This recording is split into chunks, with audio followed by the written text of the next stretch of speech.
Dunia dalam sepekan terakhir diwarnai berbagai peristiwa besar, mulai dari peringatan darurat iklim global, gejolak ekonomi dunia, hingga meningkatnya ketegangan geopolitik yang mempengaruhi harga emas dan pasar keuangan internasional. Berikut rangkuman berita dunia paling penting selama sepekan terakhir. Kabar pertama datang dari laporan terbaru Badan Meteorologi Dunia. Para ilmuwan menyatakan bahwa kondisi iklim bumi kini berada dalam status darurat global. Sekretaris Jenderal PBB memperingatkan bahwa indikator utama perubahan iklim seperti suhu global, konsentrasi gas rumah kaca, dan panas laut semuanya menunjukkan angka yang mengkhawatirkan. Laporan ilmiah menyebutkan bahwa 11 tahun terakhir menjadi periode terpanas dalam sejarah modern, dengan suhu rata-rata global sudah meningkat sekitar 1,43 derajat Celcius dibandingkan era pra-industri.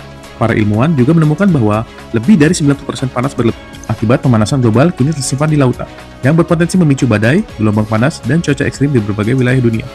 Para pakar mengingatkan, jika tren ini terus berlanjut, dunia bisa melewati batas kritis pemanasan global dalam beberapa dekade ke depan.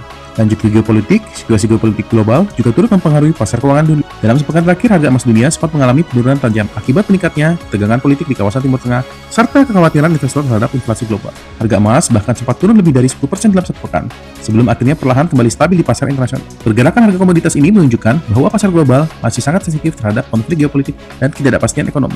Pada tanggal 23 Maret, dunia juga memperingati Hari Meteorologi Dunia yang diselenggarakan oleh Organisasi Meteorologi Internasional.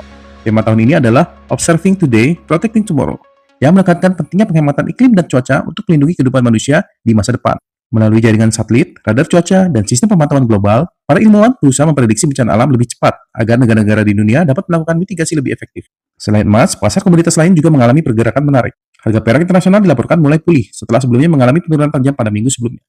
Pergerakan ini menunjukkan bahwa pasar komoditas global masih sangat dipengaruhi oleh faktor geopolitik, kebijakan moneter global, serta pergerakan nilai dolar Amerika Serikat. Penutup dari krisis iklim yang semakin mengkhawatirkan, gejolak ekonomi global, hingga dinamika geopolitik dunia, pekan terakhir menunjukkan bahwa dunia sedang berada dalam periode perubahan besar. Perkembangan ini bukan hanya mempengaruhi negara-negara besar, tapi juga berdampak langsung pada kehidupan masyarakat global, mulai dari harga energi, stabilitas ekonomi, hingga kondisi lingkungan bumi. Karena itu, mengikuti perkembangan berita dunia menjadi semakin penting, agar kita memahami bagaimana arah masa depan global akan bergerak.